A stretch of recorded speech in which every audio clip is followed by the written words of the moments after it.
జయలలిత, శశికళ ఇద్దరు ప్రాణ స్నేహితులు. 3.5 దశాబ్దాలుగా ఒకరికొకరుగా అన్నట్లుగా బతికారు. ఇద్దరు ఒకే విధమైన పరిస్థితుల్లో అన్నాడీఎంకేకు పెద్ద దిక్కుగా మారారు. అయితే జయలలితలో ఉన్న అనుకూలతలేవీ కూడా శశికళలో లేవు. అసలు జయతో పోల్చడానికే శశికి అర్హత లేదు. అలాంటి ఆమె ఇప్పుడు జయ కూర్చున్న సీఎం పీఠంపై కూర్చుంటున్నారు. మరి పార్టీని, ప్రభుత్వాన్ని ఎలా కంట్రోల్ చేస్తారు అనేదే ఇప్పుడు అందరికీ ఆసక్తి కలిగిస్తోంది. జయలలిత ఎన్నో ఢక్కా మొక్కీలు తిని అగ్రనేతగా ఎదిగారు. తనను కాదన్న పార్టీతోనే నీవే తప్ప మరో గత్యంతరం లేదని అనిపించుకుని సీఎం పీఠమెక్కారు. చిన్ననాటి నుంచి ఒంటరితనానికి అలవాటు పడ్డ జయలలిత తన నీడను కూడా తాను నమ్మకుండా పాలన సాగించారు. జయ ఇంగ్లీష్, హిందీ భాషల్లో దిట్ట, ఉద్దండపిండం, దేశవ్యాప్తంగా పరిచయాలున్నాయి. ఆమెది డైనమిక్ లీడర్షిప్, అగ్రెసివ్ యాటిట్యూడ్, అందం, అధికారం అన్నీ ఉన్నాయి జయలలితకు.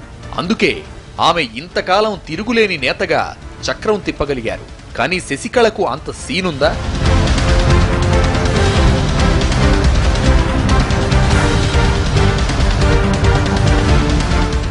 శశికళది చాలా సాధారణ నేపథ్యం. చిన్నమ్మకు ఉన్న అర్హతలు తక్కువే. 3వ తరగతి మాత్రమే చదివిన శశికి తమిళం మాత్రమే తెలుసు. వచ్చిన తమిళాన్ని అనర్గళంగా ఆకట్టుకునేలా మాట్లాడతారన్న పేరు కూడా లేదామెకు. జయలలిత తప్ప మరే నేతతోనూ పరిచయం కూడా లేదు. స్నేహితురాలుగా ఆమె నీడన పెరిగారు.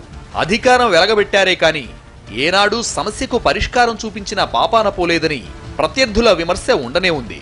అసలు శశిని జయతో కాదని పన్నీర్తో పోల్చడానికి కూడా అర్హత లేదని విమర్శకులు అంటున్నారు. అయినా సరే తనదైన వ్యూహాలతో శశికళ సీఎం పదవిని తన దగ్గరకు తెచ్చుకున్నారు.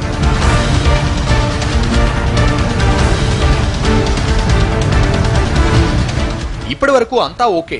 కానీ దండాలు పెడుతున్న వాళ్ళందరూ తర్వాత శశిని లెక్క చేస్తారా అనేది పెద్ద ప్రశ్న. జయలలిత వ్యక్తిత్వం, అర్హతలు ఇలా ఏ రకంగా చూసినా ఆమెను ఎదిరించే సాహసం ఎవ్వరూ చేయలేరు. కానీ శశికళ అలా కాదు. ఇలాంటి నేతను సీఎంగా అన్నాడీఎంకే నేతలు ఎన్నాళ్లు భరిస్తారు? నేతలు ఎదురు తిరిగితే శశి ఎలా మేనేజ్ చేస్తారనేది ఆసక్తికరం. సీఎం పదవికి మార్గం సుగమం చేయడానికి అంతఃపుర రాజకీయాలు సరిపోయాయి. కానీ అధికారం చెలాయించడానికి, దాన్ని నిలబెట్టుకోవడానికి అంతకు మించి కావాలి. జయలలితలో ఉన్నవి శశిలో కనిపించనివి అవే. జయకు చరిష్మా, గౌరవ మర్యాదలు, ప్రజామోదం అన్నీ ఉన్నాయి. చిన్నమ్మకు ఇవేమీ లేవు. మరి ఏమీ లేకుండానే సీఎం అయిన శశికళ తన పదవి నిలబెట్టుకుంటారా? లేదంటే చిన్నమ్మ పదవీ యోగం 3 నాళ్ల ముచ్చటేనా అనే విషయంపై జాతీయ స్థాయిలో ఆసక్తికర చర్చ జరుగుతోంది.